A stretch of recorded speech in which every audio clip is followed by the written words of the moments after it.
Wednesday.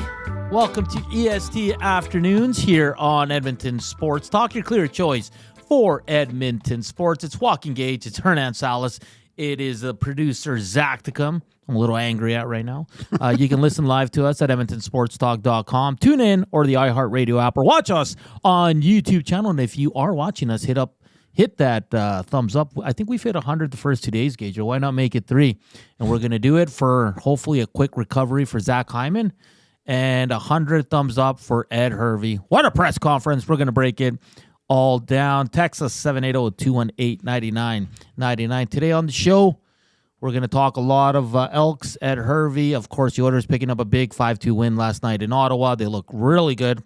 Like I said off the top, Hyman didn't play in the third. The team's not practicing today, so I know a lot of people were getting upset that Tommy didn't have an update for them, but we can't update you on something that has no update. No, you gotta wait for the insiders to let us know what's going on there.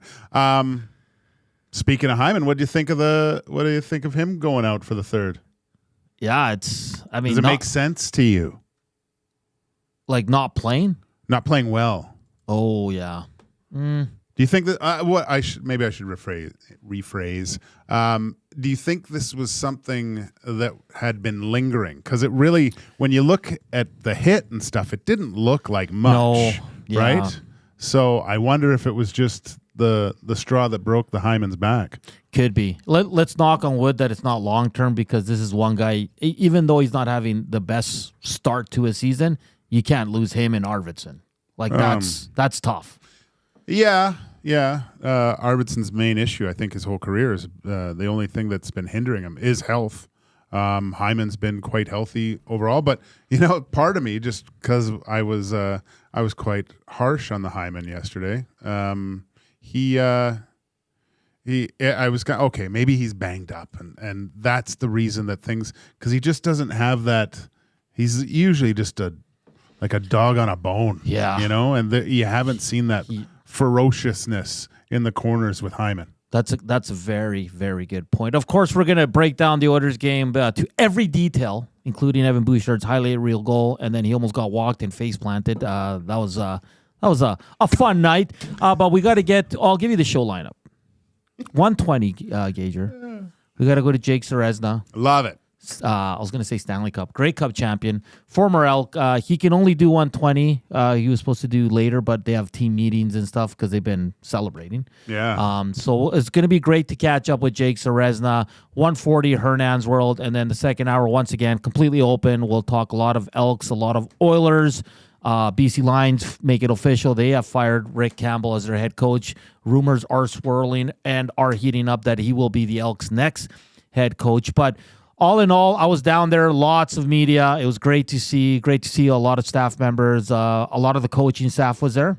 Nice. A lot of players. Lucius Purifoy was there. Really? I was surprised. Yeah, I didn't expect him to be still in Edmonton, but good to see him.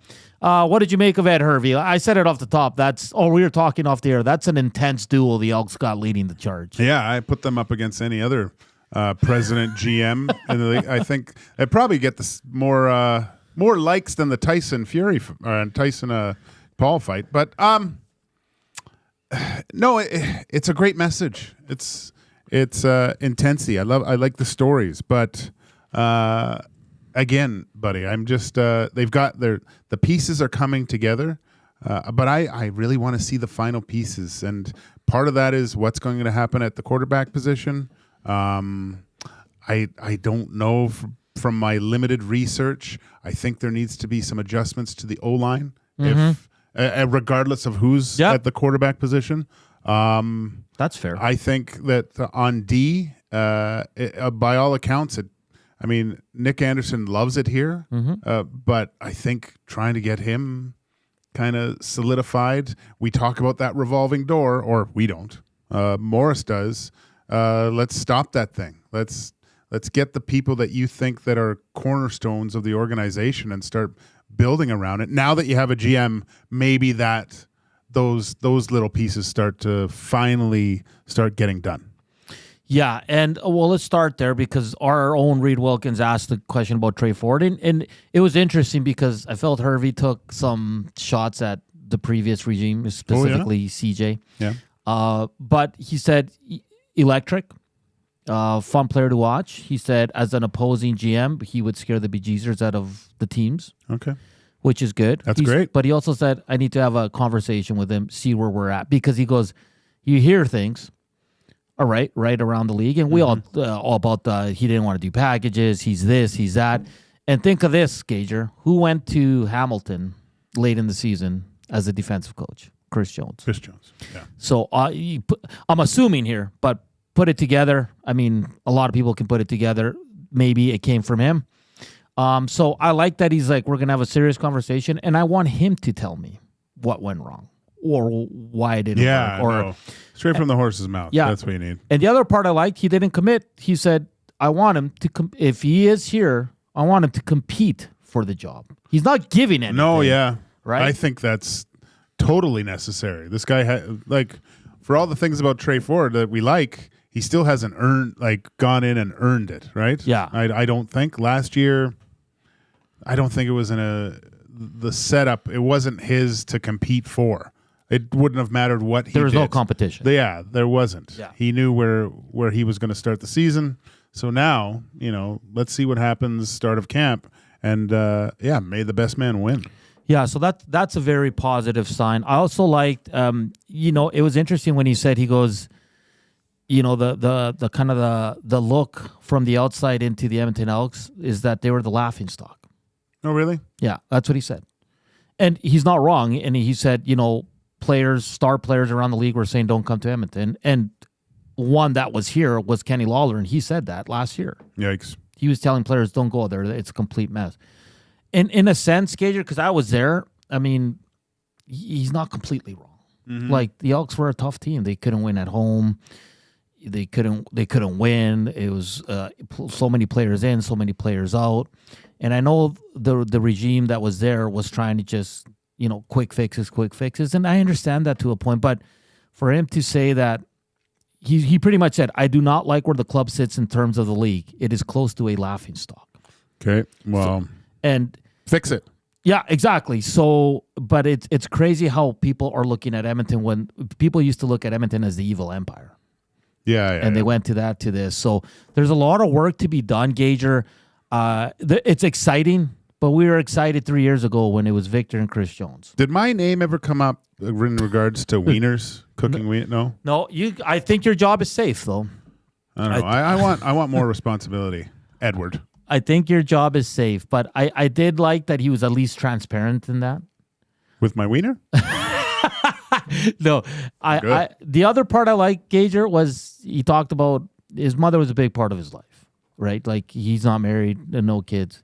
She passed away recently, and he was asked about how he was in his first tenure, what he learned along the way, and he said, and he was honest. He goes, "Yeah, I'm a fiery guy, and maybe my ego was in the way." He goes, "My ego has dropped a lot since then. I've learned a lot. I've matured a lot."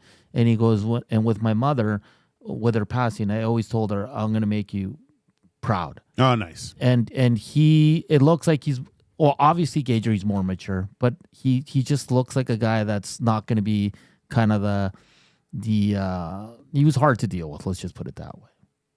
Yeah, that's good. No, I mean, you only learn from your mistakes, right? Yeah. And maturity, age, kind of, you kind of take a little bit of it's not a belt sander, but a hand sander to some of those edges. I definitely know I'm not as hard as I used to be. Yeah. And then he said, about the players, you can be a great player on the field, Gager, but he said, if you're not great off the field, you won't be here. Yeah. And that's culture. Exactly. And that's what's been lacking on this team. I'm not saying they don't have it. They have a lot of guys that do have that. I distinctly, when I first came to Edmonton to hang out, the Eskimos were a big part of the community. Like, they were always doing things, And sometimes as a player, you're like, gosh, I got to go do that today, It's not always the most glamorous things that you do, but it makes a huge difference with the way you're treated around the city. You talk about culture. It draws everyone in, and it creates a unique bond between community and sports team, which, I think in today's athletics, I think, is lacking a little bit. Yeah, well, I'll say this: the community that's one aspect of I think the Elks that hasn't filled it. They're out there a lot, like a lot. But he's right. He goes, "You're going to be here. I'm going to be honest with you. You might not like what I have to say, but you'll respect it." Good. Yeah. And if you don't like it, he said, "I'll send you home, or I'll send you to 8 other teams." But I'll probably and he said this: "I'll probably send you home because it's easier for me." Yeah. So he's kind of he laid it down. Now. Perfect. It's a lot of words, and it's exciting and all that. And, Gager, I just want to say that it's going to take some time, Gager. Oh, yeah. This isn't a quick fix, man. This is but you need boots on the ground right away. Yeah. Going in the right direction. Yeah. Can't take steps back. Probably not like giant leaps, but, it's definitely a slow march. Yeah. And this is what he said about Trey Ford. I'm looking forward to talking with him about his experience here and seeing where he sees his future. I want to talk to him about my vision, and we're going to have some opportunities to have some real talk and some serious talk. I like that. I like that too. No BS. And I saw some of the players smirking when he kept saying, I'm fiery, man. Like, this is Ed Hervey. Like, obviously I'm older. I've learned a lot. I'm more mature. He goes, but I'm still going to have that fire. And I'm going to demand the best from everyone. He goes, the coaches here are here to work. That's it. Like, this is not like come here and have a good time. Like, have a good time, but you know what I mean? Yeah, that's like he laid it down, man. I was pretty impressed. Very impressed. What did you think, Nassies? We want to hear from you. What did you think about his talk about what kind of players he wants, about Trey Ford's future? Jay asked him about a timeline for the coach. He said, yeah, before the start of the next season. He was having a little fun with it. He knows Jay. But I think it's going to come down quick, Gager. I really do. I think he's going to have a coach within the next 2-3 weeks because then they can get to work. They got the draft. They got free agency in February. So I truly believe that it's going to happen quick. And I want to get to one. I can't remember who asked about opening the dressing room. I want to share this with the media because I feel like a lot of the media don't know this, but the CFL policy since I started at the Elks in 2022, you have to open the room once a week. You can open it every day if you want, but minimum once a week. So the media went in once in 2023 early on, but most of the season's in the summer. So Dave and Morley were like, let's just do it outside. Yeah. Right? And the players. And so the room has been open for 3 years. Okay. But there's a big difference. It goes to show you that the media doesn't cover the Elks. They don't. Yeah. And if you take offense to that, I'm sorry, but it's true. Like, the only ones that cover the Elks are Dave and Morley. The rest, and I include myself, we talk about the Elks. We don't cover them. No. Okay? And I'm talking about in the season. Well, Jerry Montajon does a little bit. But he got moved over to the Oilers. Oh, okay. So that's what I'm saying. I'm saying that the room has been open, but no one Reed showing off his new t-shirt. No one shows up to cover them, so they don't know that. So, and I know Hervey kind of had some fun with it and said, yes, the room will be open and all that, but it has been open for the last 3 years. But in order to know that, you'd have to go down to practice and actually cover the team. So there you go with that little tidbit. Useless information, I guess, but we got Dion from Regina. He's a lifelong diehard Eskimos fan, plus 50 years. He asked, do you think the days of paying a receiver $230K to play like Gino and Lawler are over? Yes. No, you know why, Gager? Because look at all the receivers around the league. A lot of, like, look at Wilson in Winnipeg. Look at Polk in Toronto. Hell, even look at Edmonton with Zach Mathis.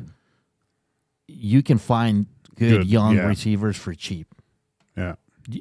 I don't think you need to pay top dollar for a receiver anymore. Yeah, he thinks it's way too much to pay a QB player in the CFL. Yeah, all right. We got to get to a quick break. Sorry, I just rolled in about 10 minutes before 1, so we're a little Well, I'm a little scrambly. I'm not going to speak for Gager, who's got new tires. He's become a tire snob because he's got his winter tires on. Up next, we will kind of shift gears. We'll talk to Jake Ceresna, Grey Cup champ.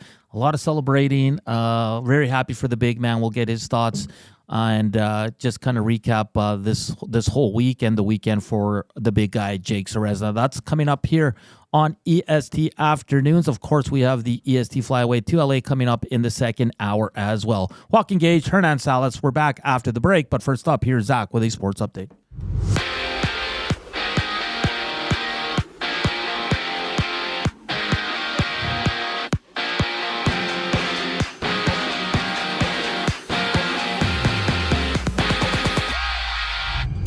The NHL has 5 games with the Flyers meeting the Hurricanes, the Predators taking on the Kraken, and the Golden Knights playing against the Maple Leafs, having Toronto place Max Domi on the injury reserve with a lower body injury. Patrick Laine has hit the ice for the Habs for the first time since suffering a knee sprain in the preseason. Laine's last regular season game was December 14th last year with the Columbus Blue Jackets, having Laine sit out since then due to injuries and mental health reasons. And the PWHL is set to host a regular season game here in Edmonton, having the Ottawa Charge and the Toronto Spectres drop the puck at Rogers Place in February.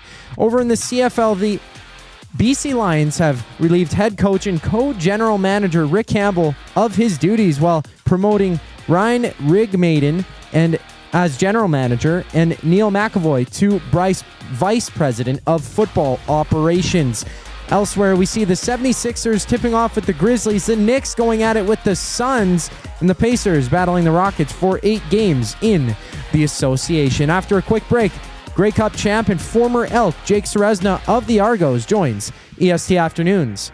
I'm Zachary Kubusch, bringing you the latest sports experience. It's the EST Flyaway to LA. Presented by the 780.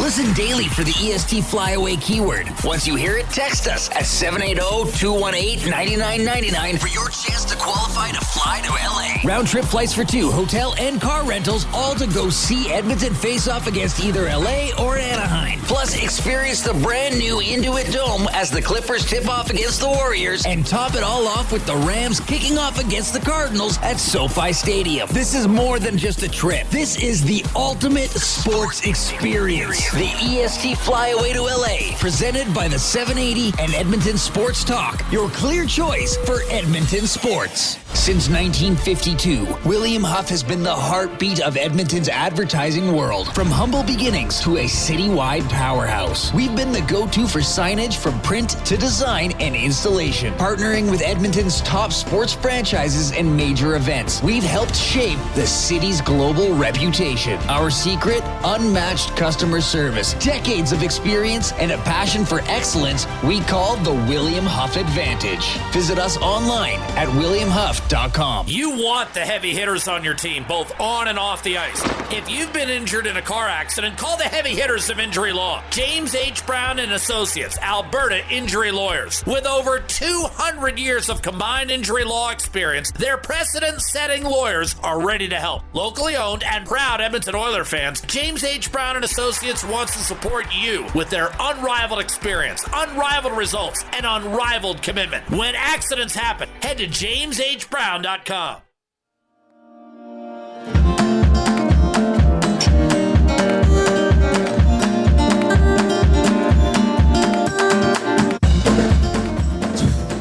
.125, clock's covered in front of me. I just guessed. 125. It is.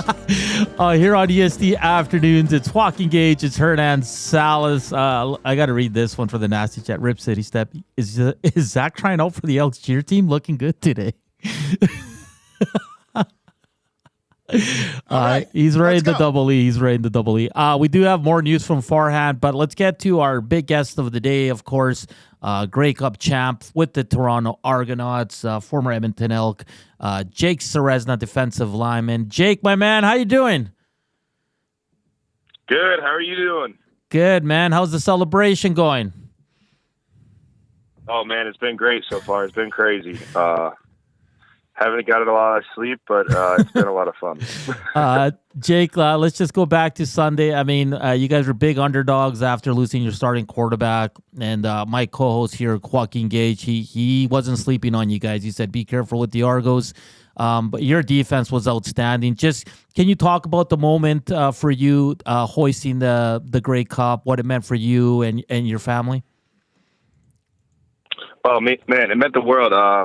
I've been in the league now for 6 or 7 years, and this is my first one. So it took me a while to get it, and it was just a super sweet moment. My dad and my fiance were there in attendance in the game, and we had a special embrace after we won. And it just meant the world. It meant the world to me. It meant the world to my family, and it was a really cool experience. I mean, it still hasn't really sunk in yet. It still doesn't feel real, but I'm sure over the next couple of weeks, once everything cools down and I'm not as busy, I'll have some time to really sit on it, and it'll become a reality for me. Jake, first off, congratulations. Unbelievable victory for yourself and the team. I want to go back a little bit more. Let's the week prior to the Grey Cup. And, one of the things that I thought was just losing your quarterback, Arbuckle going in. What type of message was going through your team? And obviously playing for the Grey Cup's enough of a motivator on its own, but what other things were you looking at going up against the Winnipeg Blue Bombers to kind of give you that little bit of an extra edge? Yeah, first of all, us being 9.5-point underdogs, we kind of took that disrespectfully that they would have us as that high of an underdog, especially because we didn't have Chad, our quarterback, for the first 9 games of the season, and we beat Winnipeg without him before in the year. They hadn't beat us yet, so that was kind of the first thing. And then for us, it was business as usual. We knew that we were going to have to make a play on special teams and make a couple plays on defense to get the win, but that's what we did every playoff game. We had a defensive touchdown in every playoff game this year, and we've been doing it a lot this season. So we just had a lot of confidence in ourselves, and like I said, it was business as usual. We were loose and relaxed and just ready to go, and we knew that once Sunday showed up that we were going to come out with the W. Jake Ceresna, Grey Cup champion with the Toronto Argonauts, joining us here on EST Afternoons. Jake, just talk about your defense in that game. 4 picks. You guys were all over Zach Collaros in that game. Brady Oliveira, he had 2 big runs, but he was held in check for most of that game. Was it you're playing without Chad Kelly, and like you said, you knew the special teams and defense would have to show up as well. But you guys took it to the next level. What was said within that defensive group that you guys played such a great game? Well, we had success against them earlier in the year. I think both times we played Winnipeg, we held their defense, we held their offense to under 20 points in both games, I believe. And we had a lot of success against the offensive line. We had 5 sacks in both games too, I believe, when we played them. And we just had confidence going in. We knew it was a good matchup for us. We played them well on defense, and that Sunday would be kind of a similar result, and it was. Jake, I thought it was a really well contested game up until kind of the fourth quarter there. Was there a moment that you could really feel things change within the game? Was it the injury to Claros that he said, you know what, we got this thing? Yeah, I would say it was Priester when he got that pick 6 and brought it to the house. I think that really kind of swung the momentum of things, and you started to see that kind of their sideline not have the same energy and kind of have that look of doubt in their eyes. So It was that, also shout out to our defensive coordinators and our coaches for drawing up a great game plan and just putting us in a successful position to go out there and make those plays. But yeah, in closing, I'd say it was Priester's pick 6 that really kind of changed the momentum. Jake, I know, in the offseason, obviously you spent a lot of years here with the Edmonton Elks. Edmonton is your home. I know it was tough when the trade was announced, but, Can you talk about just the process of the trade, and did it make it a little bit, of a softer blow, I guess, knowing that D-line coach Demetrius Maxey was in Toronto, because you know how everybody feels about Demetrius Maxey. He's an absolute beauty. But can you talk about the process that you went through when the trade was announced, but knowing that you were going to be matched up again with your D-line coach? Yeah, it's always shocking when you get traded. I didn't really see it coming and didn't expect it. But really, the process is having to move your whole life from one city to the other. So it was a 20-foot U-Haul with a trailer on the back, driving from Edmonton to Toronto, Ontario, about 38 hours, and not a whole lot in between. So, but it was fun. It was a good drive, and having Maxey here in Toronto just made the transitions really, really smooth for me. It made me feel like when I came in Toronto, I was already kind of in a place that I was familiar with the coach that I was familiar with. So it made me learning the defense and kind of integrating into their team go very smooth, and kind of almost like a seamless process where I was able to, get on the field and have an impact right away. So it meant the world having Maxey here in Toronto with me. He's been my coach since 2018, my defensive line coach since 2018. I think he's the best defensive line coach, in the world, if you ask me. And just a great dude on top of that, an even better person. Well, Jake, let's get to the important stuff. What's the best thing to drink out of the Grey Cup? Is it a Bud Light? Are we going IPAs? Is it a margarita? Or is that thing just the biggest old-fashioned in Eastern Canada right now? I'd say anything. I'll drink anything out of it right now, as long as it's got alcohol in it. But it was filled to the top with Guinness last night, which was pretty cool. Oh, and I was sipping on that and enjoying it. Nice. Jake, what's the plan for the offseason? Some vacation time, then just back to training and getting ready to defend the title? Yeah, take a month off, kind of let the body heal, and probably just do a little bit of yoga. Plan an off-season vacation. I'm getting married in March. Oh, congratulations. And then, get back to training, get ready for next year. I'm a free agent still, so we'll see what happens. But get all that figured out. Hopefully next month or in the next couple months. Well, I hear you. Throw it out there. That's all right. Will you be back in Edmonton at all? I don't know. I can't really comment on it right now. Yeah. I'm still just enjoying this Grey Cup win with Toronto. I was going to say, Jake, free agent, you say, hey? But Jake, thank you for taking the time to join us today. I know it's been a busy week for you guys. Continue to celebrate. Once again, congratulations. If you see Coach Maxey today, give him a big hug for me. And once again, Jake, congrats. And I'm excited to see where you land next season. All the best, my friend. Appreciate it. Good hearing from you, Hernan. Good hearing your voice. All right, Jake. Have a good one. Thanks for having me on, guys. That's Jake Ceresna, Toronto Argos. Crushing, what, gin and tonics out of that thing? Guinness. Oh, was it Guinness? Yeah, Guinness. Yeah. Was it Guinness? Nice. No, when I said, "Are you coming to Edmonton?" I know what you meant. I think he thought it was. Yeah. I said before. I hear what you're saying. No, because I know he spent some time in the off season here. Yeah. When he was here, obviously he spent the whole off season. So that's what I wasn't asking if he was coming to Edmonton. Okay. So please don't think I was asking that question. I wouldn't be that. I would. Great talk, but it seems like they're having a good time. Well, why wouldn't you, man? That's a long season too, right? It's a grind. Grind. You explained to me just training camp. Jeez, you need a trophy after that thing, and then going through the whole thing. And there's so many peaks and valleys of the CFL season, right? So good for them. I like the disrespect using actually betting lines to motivate yourself. Not that you need it, but just to be, what was it, 9.5 underdogs? 9.5. That's man. A lot, yeah. Dude. That's great. Awesome. I love the turning point, the pick six, seeing the despair. There's nothing better than competing against other people and taking their will away and seeing defeat in their eyes. That's a really good feeling, especially in a championship game. Yeah, I absolutely love it.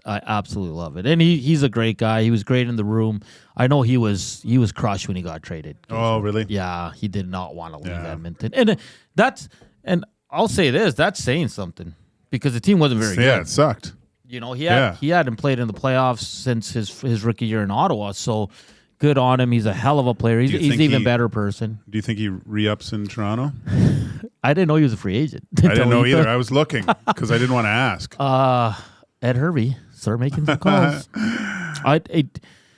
I would love if Jake. Well, you know Ed's listening right now, so yeah, he'll probably to make the call. Call Jake. I got his number. All right, guys. Well, let's check our thumbs up here, Gage. Hey, did you know the morning guys got did their eyebrows today? Was that? Yeah. I walked in here and usually I sit like right at the front entrance of the place and the reception area. The reception area. That's a good place to call it. I guess I'm the receptionist here at EST sometimes, most times. But when I was sitting there, I looked right in the middle of the table, and there's some here. Oh, gross. Trev, why am I? Oh, anyways. You can't see.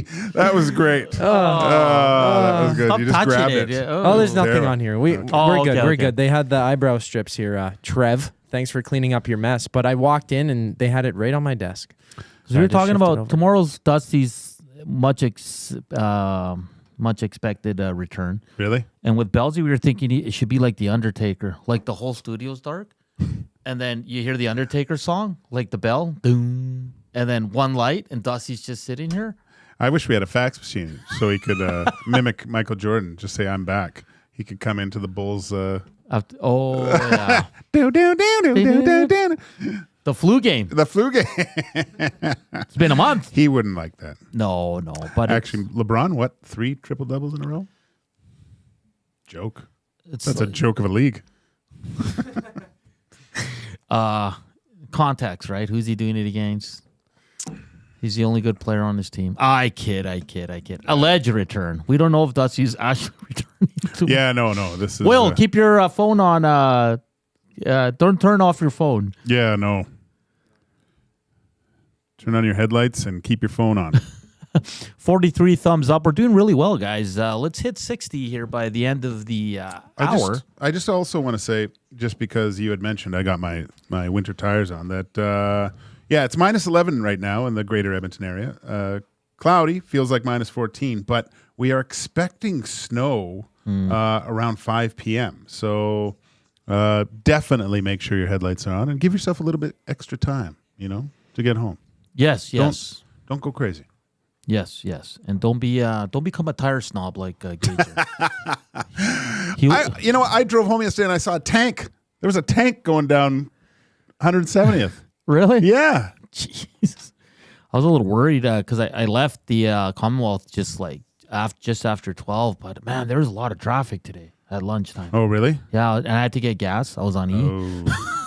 So I was like, men are always on E. Yeah, this might be the Gager and Zachticum show. Sweet. I didn't know if I was going to make Do it from your phone in the car, I guess. Yeah, that'd be great.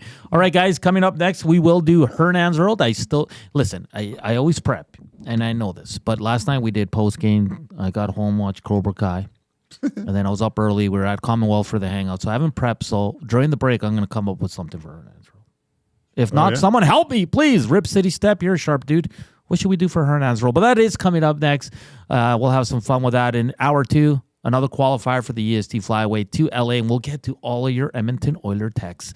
Don't worry. And we'll see if Kasperi Kapanen will play tomorrow. Highly unlikely because I think it's a visa thing. Yeah. Might be Saturday. There's probably a special office for professional athletes, though. Yeah. I mean, they're on these things. It's not like, oh, wait, we have it's to like do when what? I go to the Stollery for when my kids with a broken arm or whatever and stuff like that. It says it right there. It goes, if this is an Edmonton Oiler, please, they get special treatment. So, yeah. I didn't know that. Well, I threw my hockey card down and nothing happened. All right. Hernan's World's coming up next here on EST Afternoons. Keep the thumbs up coming. Hi, Jay. What was I going to say? Text us 780-218. 9999 or hit us up on the Nasty Chat. We're coming to you live from the William Huff Studios here in the west end of the city. We're back after the break. First up, here's Zach with an update.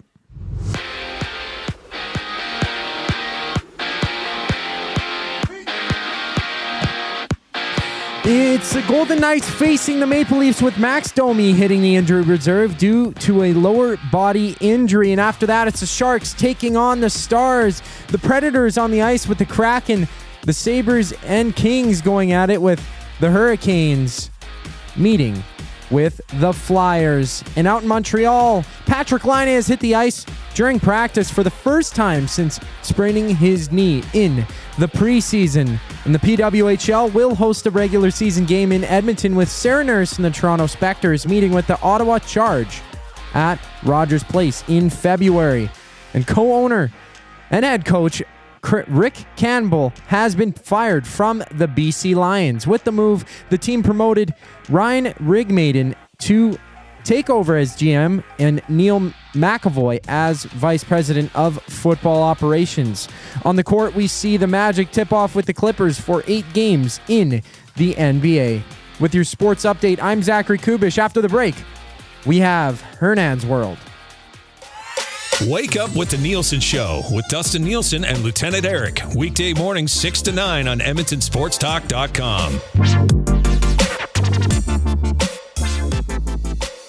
Book your holiday party at the CBH today. The Canadian Brewhouse is your ultimate destination for events, parties, fundraisers, and more. 'Tis the season to celebrate. Visit and book now in-store or at thecanadianbrewhouse.com.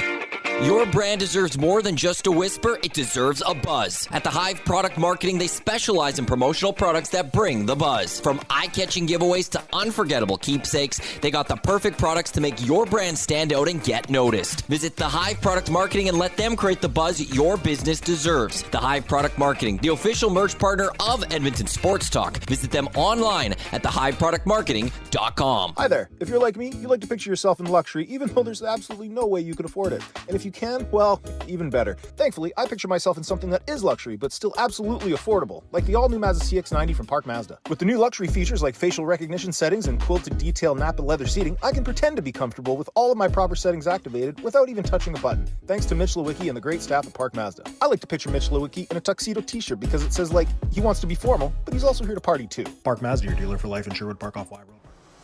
It's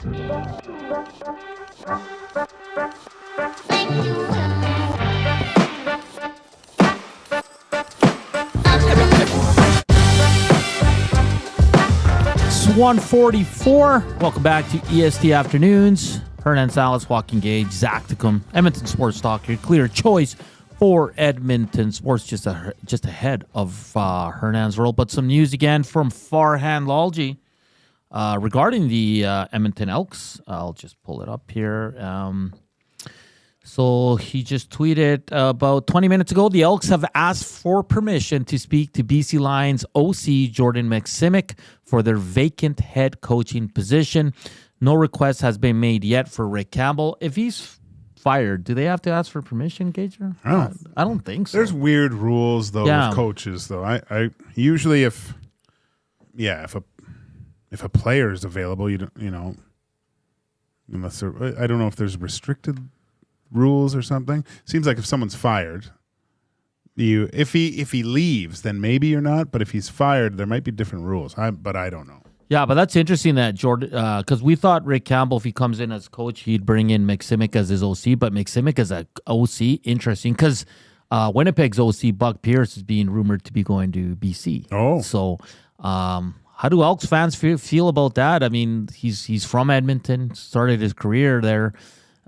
As an assistant positions coach and all that, and he's a really good OC. So, let's keep adding names to the list here, Gager, and see what happens. But right now, I think you got to go with Rick Campbell and Maksimic as your leading guys until we hear more names. And Farhan's usually, well, he if he puts it out there, it's because there's something to it, right? Yeah. So, maybe we'll have to get Farhan on this week just to get a beat. And I'm intrigued, Gager. Are you intrigued at all by why they got rid of Rick Campbell? I want to ask you this. He was co-GM. Do you think the decision to bring Rourke back was the owner's or his? Ooh, that's a good one. You know what? I'm just in this case, and really, I don't have the finger on the pulse on this by any means, but I'm gonna just from what I've seen from BC's owner, I think he's more involved. I think that getting a Canadian kid that had so much success and limited, if you want to call it success in the NFL, like he didn't get a shot, but he had some highlights. I think that he had a hand in it for sure. Bottom line is he wants butts and seats. I think Nathan Rourke, but at the end of the day, people are you've got a little bit more name recognition, I think. So yeah, I would say the owner has something to do with it. Because there's rumors that there was a divide in the room between Vernon Adams and Rourke. Oh, really? Yeah. Well, there's things, I don't know much stock we want to put into it, but that's where I'm at, where Rourke came back when VA was hurt, so you go to Rourke. But then towards the end of the season and into the playoffs, he made the call to go to VA. Who did? Rick Campbell. Oh, okay. So was that his undoing? Because they didn't... But Rourke was awful. Was not good, though, right? He was a shadow of his former self. So I'm intrigued by that.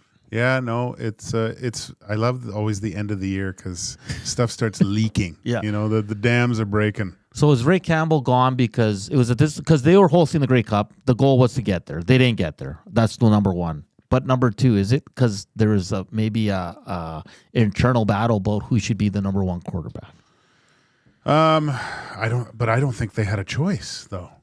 Like, and that's me being, watching from afar. Yeah. And just from what I'm hearing, what I'm learning, what did Dusty and Eric said something at the beginning of the year about the whole thing. I'm trying to think. It was kind of important. It'll come to me. Okay. Jasmine says, Association Hernan. Holy. I like this one from Rip City Step. I think Hernan's world should be about how Portland is further north than Toronto, so the Raptors should stop using We the North. Oh, Justin of Balgoni. Hey, my old high school QB, Jordan McSimic, coming back to Edmonton. Well, they've asked for permission. And Brent says, it's maybe too late, but you should start the show without Dusty and then have backstage footage of him arriving and going full board to the studio playing John Cena or Stone Cold music. That would be awesome. Yeah. Hey, we film him getting out of the car, up the stairs. Yeah. Zach, do you want to come in at 5 a.m. to shoot that? Trev's here. Yeah, Trev's here. Yeah, but Trev's busy setting up for the show. Doing what? We need a cameraman. No?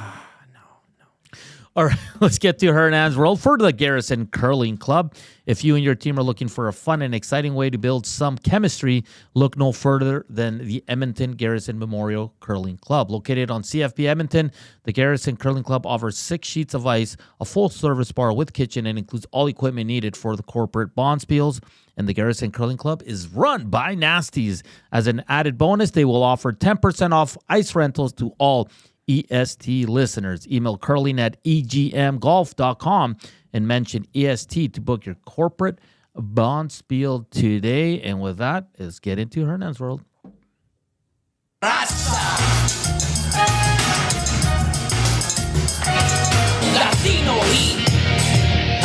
Good timing, Zach. I Good had work. it muted by accident. You read me like a book. Nice. I knew it was coming. I knew it.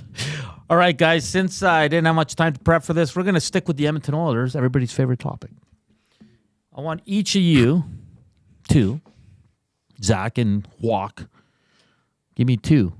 I want 2. Utah. 2. Give me 2. A player or a part of the Oilers game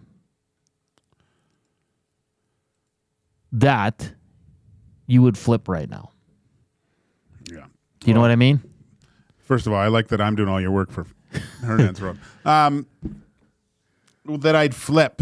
Yeah. Like, what do you like? Like Pod Colden, I wish he had 5 goals and 3 assists. Evan Bouchard, I wish he wasn't so terrible defensively. Skinner, I hope he had a better save percentage. I wish Matt Savoy was on the team. Okay. Yeah, do you know what I mean? Saying. A situation, like a part of their game or a player. I would I would like to see the Oilers flip either. I think it would be a hefty price to pay, but I think they have a stopgap. Either Jeff Skinner or maybe it would have to be Arvidsson or Henrique or something, and go get a defensive defenseman on the right side that can move the puck. So what you're telling me is you would prefer if either Skinner or Arvidsson weren't on the team. Yeah. Okay, that's one. Think of another one. Zach? Well, I guess this isn't current anymore. I was thinking like the Broberg Holloway thing. If there's something that I could flip with the season, it would be one of them? to keep Broberg specifically. I mean, That's a good they're one. both doing great over in Seattle. Geez, in St. Louis. Yes. But if Broberg was on this Oilers team, he would help a lot. So that's a big part that they're missing. That's my first one. I think that's probably high on a lot of people's list. Yeah, really high. Yeah. I He's would ahead of schedule, it says, and he looks like he's going to return sooner rather than later. I want Zach Hyman back. That's mine. Seriously, because he's not the same. No, There's something off there. I think so. I want Zachary, Martin, Hyman of the last 3 years. I don't like this Zach Hyman we're seeing right now. No, and that's what I really do think after seeing him and how he got hit, it just doesn't make sense that would keep him out Yeah. for a period, right? And I know they were up by 3, but by no means was that game out of reach at that point, I don't think. Yeah. For my next one, I mean, this is tough. This is, you know what? I don't know why. Maybe it's because I met him a handful of times and seemed like such a sweet guy. And maybe this is unpopular, but I thought he did a really good job. He did exactly what he said he was going to do. He gave within his 5-year plan, the Oilers got to the Stanley Cup final. I think the Oilers should have stayed with Ken Holland. Oh, yes. I like it. Wow, that's fiery. That deserves a... Yeah, it does. Gager wants Kenny Holland back. And I think some fans would agree with you. If that happens, probably Zach's wishes come true, right? A lot of fans are also saying... Like that. Zachticum. The COVID year, Darnell Nurse back. I know he's been playing great, but that was his best season. Good one, Zach. By far. He had He had so many goals. He came up in big moments like he usually does, and we see highlights of that now. He's been playing really good this season, and I'm not dampering his season now, but it would help that the team that much more if I think 2020-21 Darnell Nurse was back. That would be a big one. But I like the Ken Holland pick, Gage. I gotta say, yeah, that's because let's just be honest. Like, let's say last June, that wasn't the case. No. No. That was not the case. I'd probably go and hire another, like, just going off your point, I still don't like the hiring of Stan Bowman. I think he's an overrated GM. Yeah. He comes with a lot of bad baggage. Not a good look on the Edmonton Oilers. I would hire another GM. Yeah. You know, maybe a younger guy who's kind of worked his way up, who's good, not overrated like Kyle Dubas or Stan Bowman. Because Stan Bowman's not that good of a GM. Look at his track record. No. Yeah, that whole thing with Steve Staios was interesting. That too. You know? Yeah. It was I would have taken Staios any day of the week over Stan Bowman. Mm-hmm. And I know he hasn't done I know some people are questioning his early moves with the Sens, but it's early there. You learn. Look, there was some news that I read out of Ottawa this morning, just kind of reviewing the game, and it was Steve Staios saying, "Look, we've done too many changes that don't involve the core, Yeah, and it's going to the next move if this train doesn't get back on the track, you could probably see a core piece moving out of there." Yeah. And who's that when he says that? The first one is it Brady Tkachuk? You know, is it Stützle? Like that rocks your team. Yeah. Maybe it's Sanderson. I don't know. Ooh. But you can. I mean, if you're looking for a hefty return and something to really shake up your organization, I mean, the biggest kind of move that was made here, I think, was that caught everyone by surprise. I think was the Jack Campbell getting sent to the minors. Yeah, because at the time he was better than. Yeah. Joelle says, "Don't let Vegas get Lavoie." Is what they put there. Oh man, that's a good one too. I got a Norm in a combine ask an interesting question. Well, I think I know where most of us would go. Would you want Broberg or Bouchard? You can only have one. I think it's still Bouchard. Oh yeah, yeah. I mean, Bouchard's just he's a box of chocolates, But there's only 2 chocolates. One is really good, and one is that one you bite into and go, "This sucks." Yeah. Because. Okay, yesterday, brilliant goal. Gabe. Oh, unreal. Brilliant goal. Taking nothing away. But then Amadio walked him. And he almost face planted, man. I was like, geez, look at the bullfighter again. Ole! Like, just go right in and rips it off the bar. Oh boy. Yeah, you don't know what you're gonna get. But like the great Reed Wilkins said, like this is was it Reed? I don't want to misquote him. So maybe it was. Maybe he's not so great. No, he is great. Okay. But, this is Bouchard. Yes. Brilliant at times, and he'll make you pull your hair out at other times. That's Evan Bouchard. I kind of like that, actually. So if you were to ask me, I'd want Bouchard. Keeps me on my toes. Yeah, he keeps it interesting. Brent says, I'll take 2018-19 Jeff Skinner. Yeah, the hell yeah. I mean, Skinner's kind of in the doghouse. Yeah. Yeah. So very, very interesting. So maybe Podkolzin needs to start using Gregor's Bane.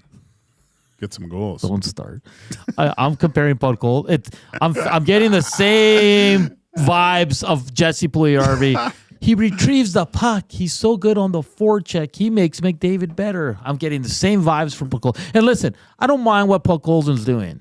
I don't. But he's got 5 assists. He had an assist yesterday. 2 assists yesterday. Yeah, for his first points in 7 games. When you're playing with those quality players, you better be scoring.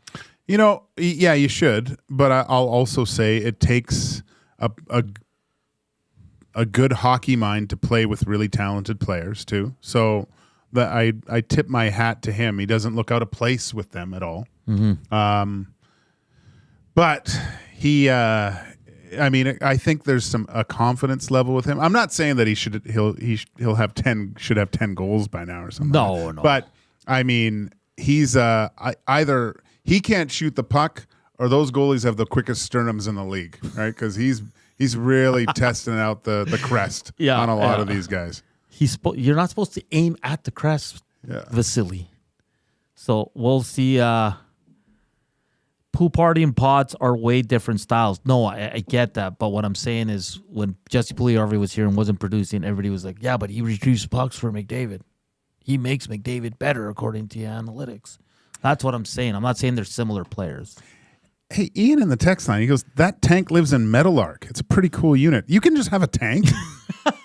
Like, how did I not know this? I'd be rolling around in a tank.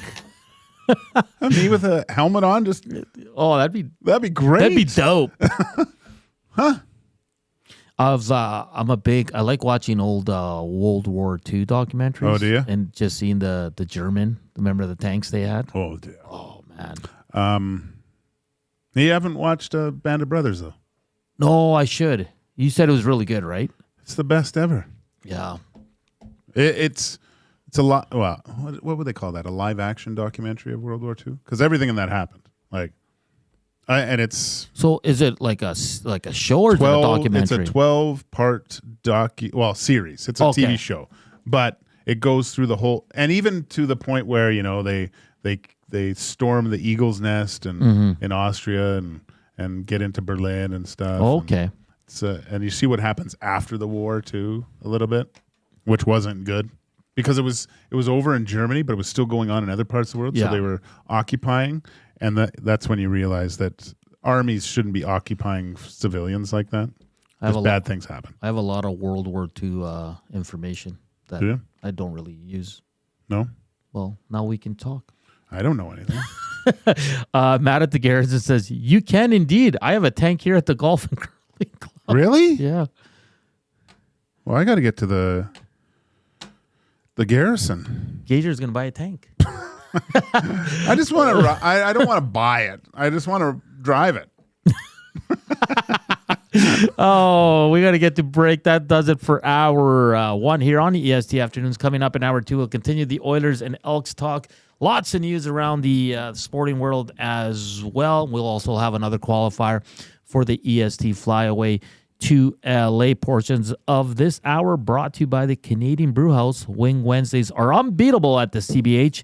Only 69 cents each and a mountain of flavors to savor. Flavor of the month in October is Sriracha Gochujang. Please, never mind. Do that win thing every Wednesday at the Canadian Brewhouse. Gager and I are hot wing kind of guys. Oh yeah, we gotta. If you make hot wings and you want to sponsor a segment on this show, let us know because we'll eat them. Oh yeah, Zach, favorite wing flavor?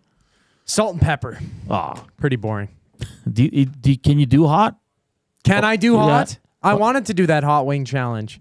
Oh yeah, you were doing that at the Elks watch party. You lost, right? The wing eating challenge. Yeah. But I think there was a little bit of cheating, right?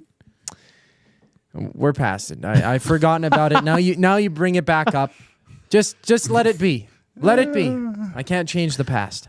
All right. Let's get to a break here. Of course, Hernan's Roll is brought to you by the Garrison Curling Club. Email them at curling@egmgolf.com and mention EST to book your corporate bonds bill today. Hour two of EST Afternoons with Joaquin Gage and Hernan Salas is coming up next. Celebrating 70 years in the signage industry, William Huff Advertising is the most recognized name in the game. An in-house, one-stop shop for all of your design, print, and installation needs. William Huff provides quality graphic solutions for everyone. Here in our City of Champions and throughout the nation, they are the preferred signage partner entrusted by many of the biggest corporations, pro sports teams, and organizations to bring their identity to life. Recognize the name, get in the game. WilliamHuff.com. Looking for a winning strategy for your retirement? Contact me, Joaquin Gage at K4 Financial, where expertise meets dedication. I will always look for a careful approach to your retirement, ensuring your financial future is secure. From tailored strategies to clear, actionable advice, I'm here to guide you every step of the way. Don't leave your future to chance. Get in touch with me, Joaquin Gage, today at k4financial.ca or email joaquin.gage@k4financial.ca to start planning for a brighter future and a more secure retirement. Edmonton Sports Talk delivers a mass audience of key, influential customers to your business, all while you associate your company brand with the biggest names, the hottest sports news, and teams from every league around the globe. It's where fans go to get their sports fix and where our partners find the most loyal consumers. Contact us today and see how our team on Edmonton Sports Talk can score the biggest goals for your business. With various advertising options available, email business@edmontonsportstalk.com or head to our website, edmontonsportstalk.com.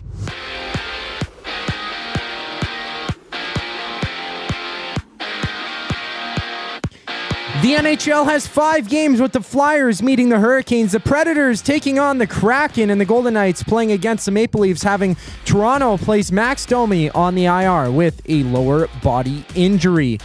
Patrick Laine has hit the ice for the Habs for the first time since suffering a knee sprain in the preseason. Laine's last regular season action came December 14th last year with the Columbus Blue Jackets before Laine took some time with an injury and some mental health reasons. And the PWHL is set to host a regular season game here in Edmonton, having the Ottawa Charge and Toronto Spectors drop the puck at Rogers Place in February. And in the CFL, the BC Lions have relieved head coach and co-general manager Rick Campbell of his duties while promoting Ryan Rigmaiden as general manager and Neil McAvoy to vice president of football operations. Elsewhere, we have the 76ers tipping off with the Grizzlies, the Knicks going at it with the Suns, and the Pacers battling the Rockets for 8 games in the association.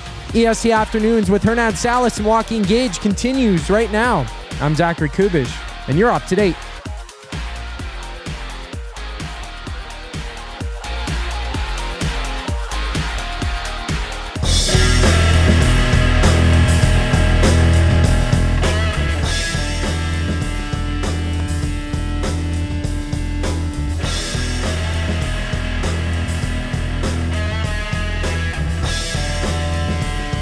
6:02:06. Welcome back to EST Afternoons here on Edmonton Sports Talk, your clear choice for Edmonton sports. You like to listen to us, go to edmontonsportstalk.com or the iHeart or TuneIn radio apps. You want to watch us, hit us up on the EST YouTube channel. Of course, you can connect with us there on the Nasty Chat or text us 780-218-9999. We're live from the William Huff Studios. And, of course, this hour we'll have another qualifier for the EST Flyaway to LA presented by the 780. Big news today, of course, the Edmonton Elks make the announce officially that Ed Hervey will be the VP of Football Ops and General Manager. He had a very intense and good presser. Talked about Trey Ford, saying he's going to have a serious conversation with him, get down to his experiences so far with the organization and go from there. Talked about what kind of players he wants. He wants players that are not just good on the field, but good off the field, bringing back that winning culture.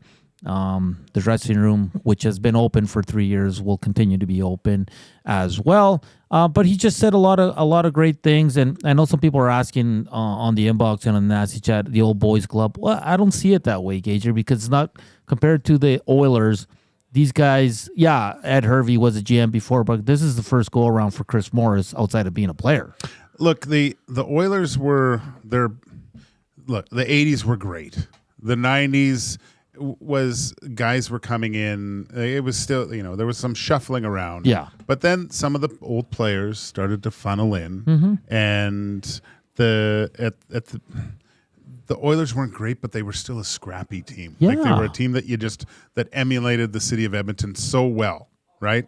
And then you get into kind of when stuff kind of hit the fan, and it seemed like everyone wanted a change with the Oilers, right? And then we finally saw that around 2010, 11, when it really started to change and got a lot different. I think that was kind of the time frame. But with the Elks, kind of a different. It's different with them. The last few years, it's been different people. So yeah, they're bringing the band back together in a sense. But I think these guys, they're the right personnel for it at this time. It's not like the Elks have been going through, former players over and over and over again over these last few years. I think it's and look, these two have played together. They're familiar with one another with Morris, and I don't know. I like what they say. And granted, they have to perform on the biggest test is on the field. Yeah. But from what we've seen in press conferences and everything, it seems like the right move at this time. Yeah, and it doesn't mean the team's going to start off 8-0. Like, you got to remember, this team is a team that's missed the playoffs for 4 straight years.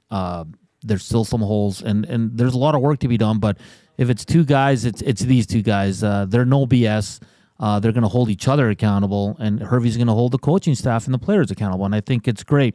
Rob the Plumber on the inbox says, the best thing I took out of that whole press conference was the fact that we have somebody, and he said the old ways, the swagger, that we are the flagship, we are the best, and he's going to hold everybody to that standard, the identity, the standard, the old way. I mean, if it's blended with the new, how can you go wrong? The vision is clear. The identity is getting clear. Like, this is why I think everybody wanted Hervey back, and having Morris on top, just icing on the cake. I just read that straight up. So, Rob the Plumber, no, you make a great point. And he said he goes, sometimes you have to incorporate the old way, but you don't forget how to go in a new direction also, right? And I think in the old way, what he means, Gager, the evil empire. There is a standard here. Yeah. And he also brought up, he goes, all our players, he goes, when I was a player, we all stayed here in the offseason. That's how close we were. That's what the culture was. Yeah. We trained together. We'd hang out here and all that. So he wants to bring that back. So I thought it was absolutely fantastic. He's a straight shooter, like another McFan says. And he's gonna. I believe in Ed Hervey. I've met him countless times, and he's no BS. He's not a fraud. He's not fake, and neither is Chris Morris. So now we wait to see what happens at the head coach job, and more importantly, what's going to happen at the QB position for Hanlology. If you did miss it, he says the Elks have asked permission to the BC Lions to speak to their offensive coordinator Jordan Maksimic. They have not reached out to Rick Campbell, but we were asking if he's got fired today, or relieved of his duties, do they really need permission to speak to him? I don't. But like you said, it's like that weird sports thing. And yeah, I don't know. I don't think so, though. So we'll have to wait on that. Let's see here. You know, I have some homework for Edmonton Oilers fans this evening. There's a game tonight on Sportsnet with the Vegas Golden Knights at the Toronto Maple Leafs. Okay. So sometimes it's interesting watching a game with definitely with two teams that you hate, and see how they play. And I know and it kind of matches up for me because you got Matthews that's out, and you also have Mark Stone, I believe, is still out too. Yeah. So two huge pieces. I think Samsonov is coming back into Toronto, so there's some underlining win one for Sammy kind of things. But after last night, seeing how the Edmonton Oilers played, watch these two games and see how they play. And it kind of gives you an idea of maybe where the Edmonton Oilers are lacking. If you need extra incentive, always nice to jump onto CoolBet and throw a $1 onto the winner. I don't know if there's an option for both teams to lose on that. But tie. Yeah, just look. I'd like to see what Edmonton Oilers fans, it's going to snow at 5:30 anyway, so just get home and buckle down. And tomorrow, let me know what you think. I'd look more at Vegas than Toronto, to be honest, though. Yeah, but you saw how Toronto played Edmonton, right? Yeah. So let's see what happens here. How does Toronto navigate those defenders? But that was a game Edmonton should have won. Exactly. Yeah. That's why I want this is your homework for this evening. You got it, Nazis? You got homework tonight. You got to watch Vegas, and you got to watch the Leafs, and then get back to us and say what the Oilers should kind of copy from them. Yes. But Vegas is a little unfair because that decor is so damn good. Oh. But how many times do you sit and watch a whole Vegas game? Like I do, because I'm an idiot, but... Yeah, so Gager's giving you some homework. We expect a full report tomorrow. Your dog can't eat this stuff, so get it done. Stamp Hater says, first thing Hervey did in his first go-around in Edmonton was to sign a locker room leader on the D-line in Odell Willis. He hints Willie Jefferson is a free agent, so is Jake Ceresna. Good point. Jeffy says, Band of Brothers is unreal. Rip City Step says, Band of Brothers is mandatory viewing. It is. Rob from the Grove says, Honey Hot is the best. We're getting some wing flavors here as well. And big shout out to Big Uke for saying Farhan did say, because he's still under contract. Like they fired him, but they're still paying him. Oh, so you still need permission. Yeah. Because they once say he gets hired, then they don't know. I think the contract then is done. Yeah. Yeah. Right. Can't double dip. Can't double dip. That is very important here. Let's see here. Rip City Step says, it'd be nice for YouTube, Trev, if Broberg was back so he didn't have to watch so many Blues games fighting over another lost love. Is he that he's shook up about it, yeah. Yeah? You can hear it in his voice. Hey, you see Broberg scored last? Yeah, and then Pat says, I think they do need permission still because he's still getting paid by them. Right, yeah, okay. I didn't know if he was... well, I guess, yeah, that's why they relieved him of his duties today. And the Elks have asked for permission for Jordan Maksimic. That'd be so fascinating to me, Gager. Very, very interesting time for the Edmonton Elks. I was asking Maddie on the hangout, like, the vibe. Do you remember the vibe when Victor and Chris Jones came in, Gager? Or is that too far back? That's too far back. Yeah, because I was trying to compare the two vibes. I think this one, people are excited, but they're more, what's the word I'm looking for here? A little standoffish, maybe? Cautiously optimistic. Yeah, optimistic. Yeah, I can see it. Because, they said all the right things. But you're always going to get that. There is a delivery with your speech, I think, that can sway a fan base or, the people that work in the organization a little bit. I think Morris hit on a lot of things that people that work in the Elks organization knew there was an issue with. Yeah. So we said it after that first press conference. the biggest thing I took from that was the nodding of the heads and how everyone else was happy to hear some of the things that maybe they hadn't been hearing over the past few years. So that's where I put this. And you know, it seems like you got the right guy at the helm of this ship. Now, whether you hit the rocks or not is another thing. But you need to keep surrounding yourself with people that are not only going to help on the field but off the field too, I think. And I was looking at some of the players. They're just sitting there watching, and a lot of them were like this. Like, sorry if you're listening, but just kind of like, nodding their heads. Yeah. You know, like that GIF of Jack Nicholson. Yeah. When he's going like that. Yes. Yeah. I know. It's just like, damn, yeah. No, man. that's good. that's what you want to see, right? So, I mean, yeah, it's kind of interesting to get all this feedback from, not feedback, but just body language from guys. Yeah, and I saw a lot of my good buddies there, the equipment staff. Do you know Brian Cheeseman? No. You don't know him? You never met him through your Oiler days, or no, I don't well, think not so. Oiler days, but being around the rink or anything? Nope, I don't think so. I didn't know him and Belzy were roommates back in the day. Really? Yeah. Where? Here, I think. Because Cheese was with the Oil Kings for a lot of years. Oh, right? was he? He was their athletic trainer. Huh. Yeah. I didn't know that. I didn't know that either till today. Interesting. But Belzy's a closed book, though. Cheese and Dan, the equipment staff, my boy Beach, Evan Dom, of course, EJ, the marketing manager. It was great to see JMO. Oh, good to see JMO. JMO's a beauty. Yeah, I saw him. Well, I wasn't there today, but I saw him at the last. Good old. He looks happy, eh? Oh, he's great. He's a beauty. Alan Watt, the legend. Alan Watt was there. Got to see my boys, Dave and Morley.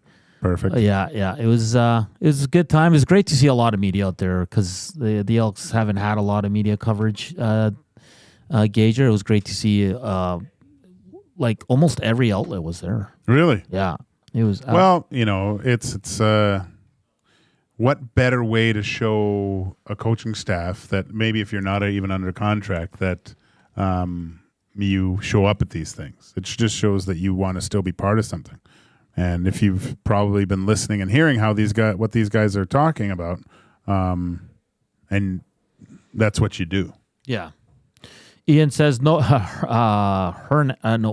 one was happy. Sorry, I got to click on it. No one was happy when Jones was announced back in 2022. Yeah, I did. Mixed emotions, I think it was. Because I know it was before I worked for the Elks, but I know Maddie and I were on board. Well, was he coach GM the first time too? No, he was just coach. Hervey was the GM. Yeah. So then he came back and he was coach GM, right? He got full control. And defensive coordinator. Yeah. So I was like, this guy's a maniac. He's a micromanager. You got to delegate a little bit.